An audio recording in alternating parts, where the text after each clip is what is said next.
Hai, saya Kumbal. Selamat datang di Kisah Hitam. Kita bertemu lagi dan langsung saja kita membahas akibat penolakan cinta seorang pria, gadis ini berakhir tragis.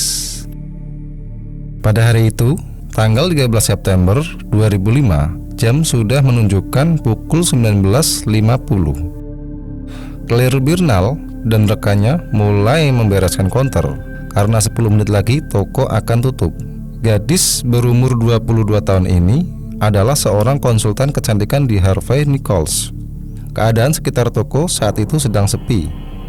Rekan Claire melihat sekelebat bayangan dan dalam hitungan detik seorang pria itu muncul dan menembak Claire di bagian belakang kepala Claire, dan seketika itu pun Claire terjatuh di lantai. Namun anehnya, setelah menembak Claire, pria itu juga menembak kepalanya sendiri. Kejadian itu membuat beberapa pelanggan dan rekan kerja Claire shock dan tentunya membuat polisi mendatangi TKP. Polisi segera menghubungi ibu Claire, Patricia Bernal. Tak sulit untuk tahu siapa pembunuh Claire. Pria misterius itu adalah Michael Pitts. Siapa Michael Pitts dan apa alasan dia membunuh Claire dan juga membunuh dirinya sendiri? Patricia Bernal yang merupakan ibu dari Claire Bernal tak menyangka jika putri kesayangannya akan berakhir tragis seperti itu. Seperti yang diungkapkan oleh Patricia, Michael adalah mantan kekasih Claire dan mantan tentara Slovakia. Pria berumur 30 tahun itu juga pernah bekerja di kedutaan Amerika di Bratislava. Dia pindah ke London tahun 2003 dengan menggunakan visa pelajar. Saat itu, ia di London. Negara Slovakia tergabung dengan Uni Eropa. Hal itu pun membuat ia memiliki kebebasan bergerak dan dapat tinggal serta bekerja di sana. Michael bertemu Claire saat ia bekerja sebagai satpam di Harvey Nichols pada tahun 2004. Keduanya mulai berkencan pada Januari tahun 2005 dan hubungan mereka berjalan selama 3 minggu. Selama 3 minggu itu, mereka total sudah 3 kali berkencan. Michael terpesona pada Claire. Terhitung sejak pertama kali ia berkencan dengan Claire, ia sudah sangat terobsesi pada gadis itu. Padahal saat itu ia masih dalam proses perceraian dengan istrinya. Saat ia sangat perhatian pada Claire dan Claire juga tersanjung atas perhatian dari Michael, sayangnya perasaan Michael bertepuk sebelah tangan. Claire hanya ingin bermain-main dengan Michael. Gadis ini tidak ada niat untuk menjalani hubungan lebih serius dengan Michael. Namun Michael tak bisa menerima penolakan Claire. Ia mengatakan pada Claire bahwa pria Slovakia itu sangat mencintainya. Claire sendiri bingung bagaimana menanggapi perasaan Michael. Selama 3 minggu menjalani hubungan, Claire merasa jika Michael sangat posesif. Hal itu membuatnya tak nyaman. Claire hanya ingin menghabiskan waktu bersama Michael untuk bersenang-senang. Claire yang sudah tak nyaman dengan hubungannya memutuskan untuk mengakhiri hubungan pada Februari 2005. Keputusan itu ia katakan pada Michael saat baru pulang dari Slovakia. Sejak itulah kehidupan Claire berubah. Michael terus-menerus mengikutinya. Claire sudah meminta pria itu untuk meninggalkannya, namun Michael keras kepala. Bahkan, ia sempat menunggu di luar apartemen Claire selama sekitar 2 jam demi bertemu gadis ini. Teman sekamar Claire juga meminta Michael untuk pergi. Namun, pria itu malah bersikap kasar dan memakinya. Selama di luar apartemen, Michael menelpon Claire sebanyak 20 kali. Claire tak menghiraukan teleponnya. Michael belum menyerah akan cintanya. Keesokan harinya, pria psycho itu membawa seikat bunga untuk Claire. Ia menunggu gadis 20 tahun itu di luar, tapi Claire tak memperdulikannya. Bunganya juga tidak dia terima. Sayangnya, apes bagi Claire. Keduanya bekerja di tempat yang sama, tentu akan sulit menghindari Michael. Karena selama di toko, Michael terus mengikuti pergerakan Claire. Ia sangat berusaha untuk bertemu dengan Claire. Michael terus meyakinkan Claire untuk menerima cintanya. Michael juga tak segan meminta bantuan orang lain yang bekerja di toko demi membuat Claire mau berbicara lagi dengannya. Hal itu pun membuat Claire jengah. Untuk sekian kalinya, Claire meminta Michael untuk berhenti. Namun, permintaan Claire tak didengarkan Michael.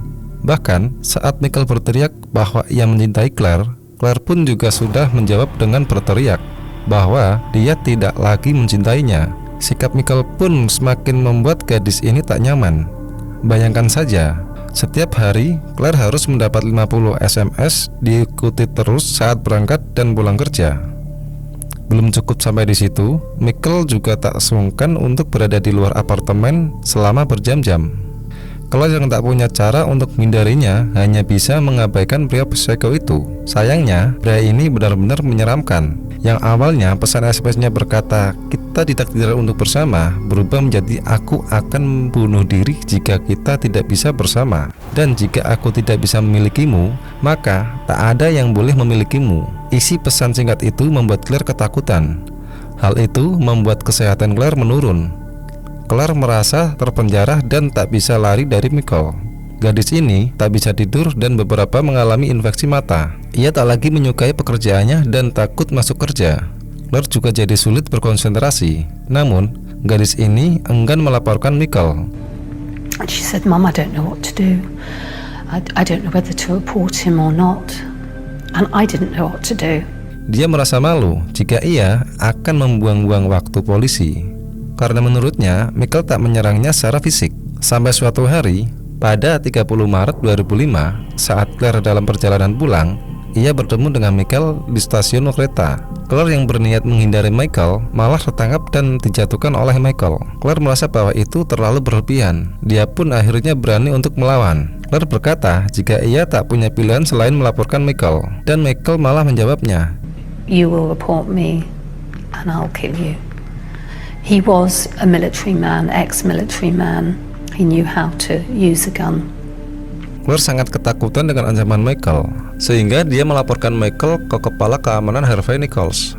Mereka melihat ke kamera di dalam toko dan melihat pelecehan yang diceritakan Claire kepada mereka. Selain itu, Michael pun dipindahkan ke lantai yang berbeda dengan Claire, tapi saat itu membuatnya berhenti. Sampai akhirnya dia diskors dan pihak toko menyarankan Claire untuk melaporkan masalahnya ke kepolisian. Dan akhirnya Claire pun melaporkan Michael. Dan yang membuat Claire makin prihatin dengan hidupnya adalah saat ia tahu fakta bahwa Michael pernah bertanya pada rekan Claire soal berapa lama hukuman maksimum untuk pembunuhan di Inggris. Hal itu terungkap saat dilakukan sidang disipliner di Harvey Nichols sehubungan dengan penangguhan Michael. Buntut dari kasusnya dengan Claire membuat Michael dipecat dan ditangkap polisi. Sayangnya, Michael dibebaskan dengan syarat yang harus ia penuhi, yakni tidak boleh melakukan kontak dengan Claire. Jika hal itu terjadi, ia akan kembali ke penjara. Namun, meski ada ancaman akan dipenjara lagi jika melanggar, Michael tak peduli. Ia kembali menemui Claire di apartemennya. Claire pun akhirnya pindah dan mengganti nomor teleponnya. Dan entah bagaimana Michael melakukannya, ia berhasil menemukan alamat tempat tinggal Claire yang baru. Dia kembali menemui gadis itu di luar tempat tinggalnya.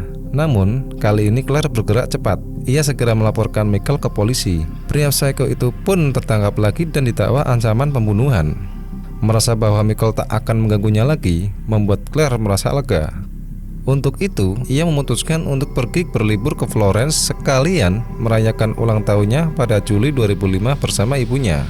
Di pengadilan, Michael mengaku bersalah atas pelecehan yang ia lakukan pada Claire. Sesuai saran pengacaranya, kemudian tuduhan yang berkaitan dengan ancaman pembunuhan dibatalkan.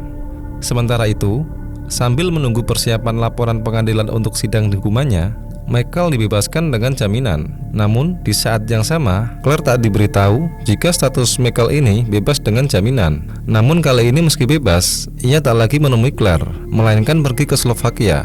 Di negara asalnya, dia melamar lisensi senjata dan ikut pelatihan dan ujian senjata. Setelah itu, dia membeli pistol dan mendaftarkannya ke kepolisian Slovakia. Claire yang yakin bahwa ujian beratnya telah berakhir, kembali melanjutkan hidupnya dengan tenang. Namun, ternyata perasaan tenang itu hanya bersifat sementara.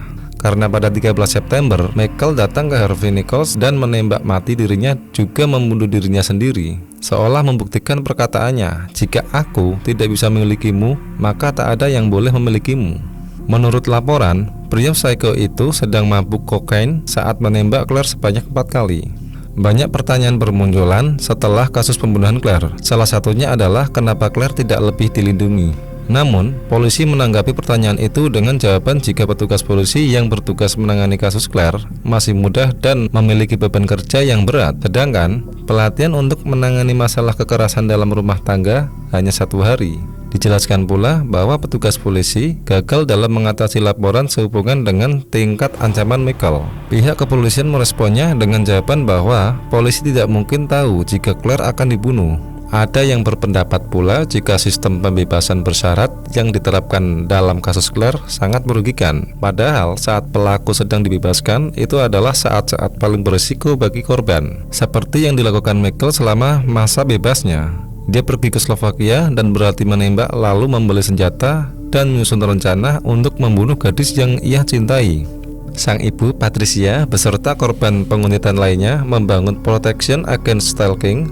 Mereka meminta David Cameron, Perdana Menteri saat itu, untuk mengesahkan undang-undang baru yang melarang penguntitan dan akan menjadikan penguntitan sebagai pelanggaran yang berdiri sendiri. Permintaan itu pun disetujui dan disahkan pada tahun 2012.